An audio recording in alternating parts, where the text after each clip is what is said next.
मेरा नाम निर्मला है। मेरी सास गजराबाई बड़ी अजीब औरत थी। सुबह से लेकर शाम तक सिर्फ राम राम ही करती रहती थी। उसके दिन की शुरुआत ही शिकायत से होती थी। उठते ही बोलती राम राम, 5 बज गए, न जाने बहू जाग गई या नहीं। यहाँ सब मुझे ही सब करना पड़ता है। बोलते बोलते गुसल खाने में नहाने जाती। वहाँ गर्म पानी, तौलिया, उसके कपड़े, सब कुछ तैयार मिलते हैं। बाहर फिर आती है, फिर कहती है राम, पता नहीं चाय भी बनी है या नहीं, वरना जाकर मुझे ही बनानी पड़ेगी। पर कमरे में पहुंचते ही गरम गरम चाय उसके बेड के सामने वाली मेज पर हाजिर रहती है।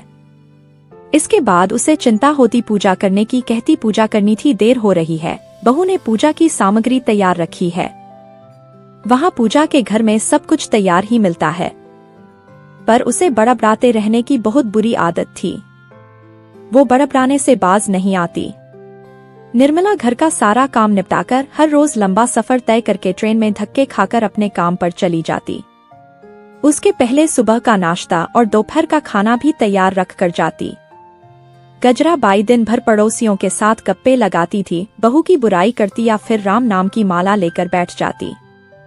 यहाँ वहाँ के मंदिर जाकर भजन कीर्तन में लगी रहती थी।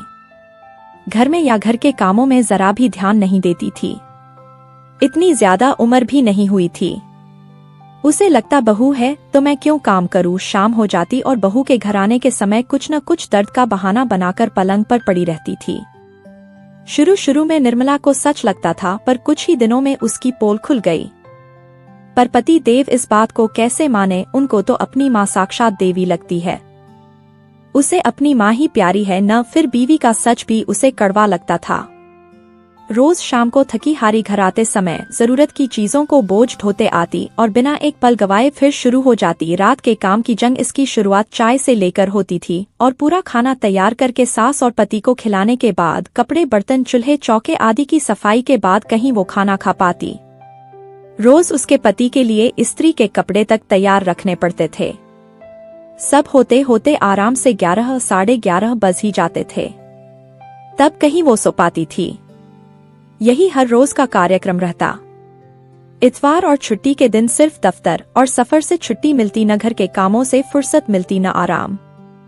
ऊपर से सास की तानाशाही भी चलती रहती थी। घर का वातावरण हमेशा बिगड़ा सा रहता था। पति इन सब से बचने के लिए दोस्तों के साथ हर इतवार को कहीं न कहीं चला जाता था और निर्मला यहाँ अशांत वातावरण में घुटकर रह जाती थी। पति को उसकी कोई चिंता ही नहीं। रोज सब काम अपने आप हो रहे थे। सब कुछ तैयार हाथ में मिल रहा था। उसे और क्या चाहिए। जब तक उसके सारे काम आराम से हो रहे थे वो बहुत खुश था। एक इतवार को उसका पति हमेशा की तरह बाहर चला गया। रात को बहुत देर से सोने के कारण निर्मला की नींद देर से खुली।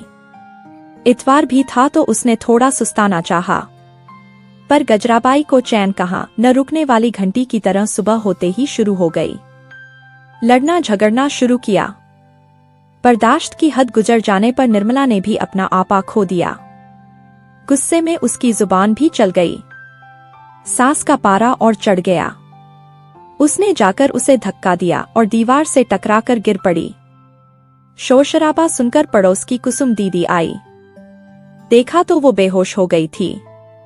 उसने पानी मार के होश में लाया और उसकी सास को खरी खोटी सुनाकर निर्मला को डॉक्टर के पास ले गई। होश में आने पर उसे ससुराल जाने से डर सा लग रहा था, पर उसका सारा सामान वहीं पर था, तो वापस जाना पड़ा।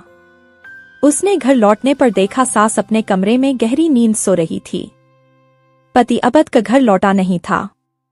उसने अपना सारा सामान पैक किया और सास और पति की गिरफ्त से भाग निकली। शाम को जब उसका पति घर लौटा तो उसकी देवी समान माँ ने बेटे से कहा, तेरी बीवी भगौड़ी निकली, वो भाग गई। सुनकर उसने कहा, अच्छा हुआ, मैं उसे घर से आज निकालने ही वाला था। तू फिक्र न कर माँ, मैं तेरे लिए उससे भी बढ़िया बहू लाऊंगा। दोस्तों, उम्मीद करती हूँ आपको हमारी कहानी पसंद आई होगी। कहानी पसंद आई है तो वीडियो को लाइक करें और चैनल पर नए हैं तो चैनल को सब्सक्राइब करें और नोटिफिकेशन बेल को जरूर दबाएं ताकि अगली अपडेट सबसे पहले आपको मिले।